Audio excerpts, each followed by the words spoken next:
તો આજના વિડીયોમાં હું તમને એ બધી ટિપ્સ જણાવીશ કે જે ટિપ્સ છે તમારા માટે ખૂબ જ યુઝફુલ બનશે. તો આ વિડીયોને તમે એન્ડ સુધી જોતા રહેજો અને મને સપોર્ટ કરતા રહેજો, કારણ કે મને તમારા સપોર્ટની ખૂબ જ જરૂર છે.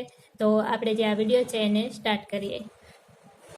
તો આજનો સૌથી પહેલો વિડીયો આપણો બટેટા માટેનો છે. તો આ જે બટેટા છે એનામાંથી આપણે ઘણી વખત ભજીયા બનાવતા હોઈએ છીએ અને આ જે બટેટા છે એની આપણે ચિપ્સ પણ બનાવતા હોઈએ છીએ. તો આમાં સૌથી પહેલો પ્રોબ્લેમ શું થાય છે હું તમને જણાવું. તો આપણે જ્યારે ભજીયા બનાવતા હોઈએ છીએ ત્યારે એવું થાય છે કે જે આપણે આ બટેટા છે એને કટ કરતા હોઈએ ત્યારે એવું બને છે કે આપણે જે આ બટેટા છે એને આવી રીતે જ્યારે કટ કરતા હોઈએ છીએ ત્યારે જે એ બટેટાની સ્લાઇડ છે એ જાડી પાતળી બને છે અને સરખી કટ નથી થતી અને આવી રીતે તૂટી પણ જાય છે. તો એના માટે આપણે શું કરવાનું છે એ હું તમને સૌથી પહેલાં જણાવું.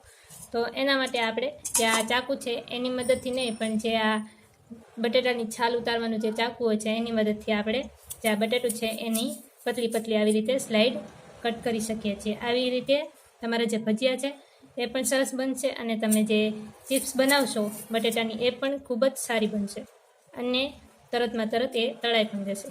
એની જ સાથે હું આ જે આઈડિયા છે એ ડુંગળી સાથે અજમાવું. તો આ જે ડુંગળી છે એને આપણે જ્યારે કટ કરીએ તો એ પણ આ ચાકુ વડે આવી રીતે જાડી પાતળી થતી હોય છે.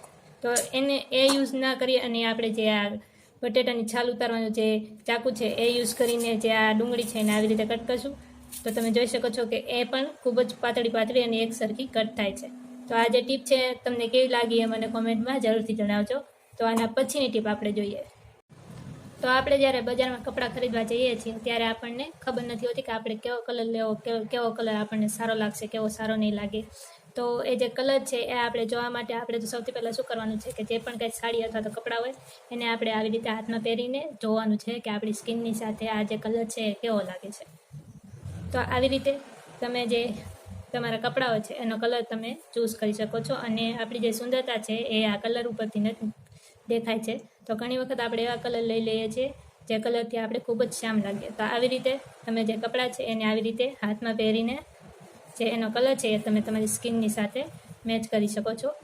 તો તમે જોઈ શકો છો કે આપણે જે આ કલર છે એને આવી રીતે જોઈ શકીએ છીએ કે આપણી સ્કિનની સાથે મેચ થાય છે કે નહીં. તો આ જે ટીપ છે એ પણ તમને કેવી લાગી મને કોમેન્ટમાં જરૂરથી જણાવજો અને તમે કયા શહેરથી આ વિડીયો જોઈ રહ્યા છો એ પણ મને કોમેન્ટમાં જરૂરથી જણાવજો. તો આના પછીનો ટીપ આપણે જોઈએ. તો ઘણી વખત એવું થાય છે કે જે આપણા ટમેટાં અને ડુંગળી એવું બધું હોય છે એને આપણે ક્રશ કરવા હોય છે મિક્સરમાં અને ઘણી વખત એવું થાય છે કે ઘણી વખત લાઇટ જતી રહેતી હોય છે અથવા તો મિક્સર ખરાબ થઈ જતું હોય છે. તો આપણે જે આ ટમેટાં અને ડુંગળી છે એને આપણે મિક્સર વિના પણ સારી રીતે ક્રશ કરી શકીએ છીએ. તો કઈ રીતે કરીએ એ હું તમને જણાવું. તો એના માટે આપણે એક આવો પ્લાસ્ટિકનો ડબ્બો લઈ લેવાનો છે અને પછી આ જે બધી વસ્તુ છે ડુંગળી અને ટમેટાં જે પણ કાંઈ છે એ બધું જ આની અંદર આવી રીતે નાખી દેવાનું છે. અને જો તમારી પાસે લસણ અથવા તો એવું બધું પણ તમારે આની સાથે ક્રશ કરવું, આદું એવું બધું એ પણ તમે ક્રશ કરી શકો છો. તો એ પછી આપણે જે આપણો ખાંડણીનો જે દસ્તો હોય છે લેવાનો છે અને એનાથી જે આ બધું જ જે વસ્તુ છે ડુંગળી અને ટમેટાં એવું બધું એને આવી રીતે ખાંડવાનું છે. તો આવી રીતે તમે મિક્સર વિના પણ આને સારી રીતે ક્રશ કરી શકો છો. અને તમે વિચારતા હશો કે જે આ ડુંગળી અને ટમેટાં છે એને આપણે ખાંડણીમાં પણ આવી રીતે ખાંડીને ક્રશ કરી શકીએ, પણ ઘણી વખત એવું થાય છે કે આ બધી જે વસ્તુ છે એ ખાંડણી હોય છે એની અંદર આપણે ખાંડતા હોઈએ છીએ ત્યારે આ જે બધી વસ્તુ છે એ જ્યાં ત્યાં ઉડવા લાગે છે. તો આવી રીતે તમે જે આ પ્લાસ્ટિકનો ડબ્બો છે એની અંદર આવી રીતે ખાંડશો તો આ જે વસ્તુ છે બધી ટમેટાં અને ડુંગળી એ આવી રીતે અંદર જ ખંડાશે અને બહાર ક્યાંય ઉડશે નહીં અને સારી રીતે ક્રશ પણ થઈ જશે મિક્સર વગર.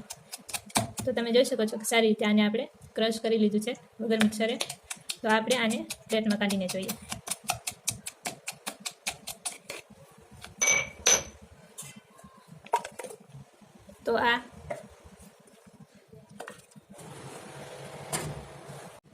તો આ જે ટીપ છે તમને કેવી લાગી એ મને કોમેન્ટમાં જરૂરથી જણાવજો. તો આની પછીની ટીપ આપણે જોઈએ.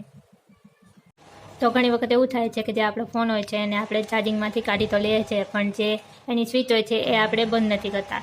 તો આપણને આ જે વાત છે નોર્મલ લાગતી હોય છે પણ એ નોર્મલ નથી. જો તમે આવી રીતે જે એની સ્વિચ છે ચાલુ રાખીને જતા રહેશો તો તમારું જે લાઇટ બિલ છે એ વધતું રહેશે, એ ઘટશે નહીં. તો તમે જે આ સ્વિચ છે એને ચાલુ રાખીને જતા રહેશો તો તમારું લાઇટ બિલ જે છે એ વધુ આવી શકે છે. અને એની જ સાથે જે આ એની પિન હોય છે એમાં કરંટ આવવાની શક્યતા હોય છે. તો તમારા જે નાના બાળકો હોય છે એ જે આ પિન છે એને મોઢામાં લઈ શકે છે અને એ લોકોને કરંટ પણ આવી શકે છે.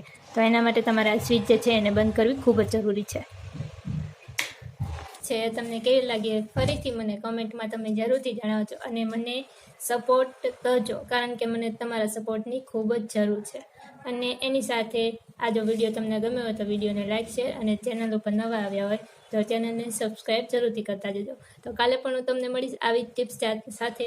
તો કાલે મળીએ અને જોતા રહો બ્લોગર દિવ્યાને.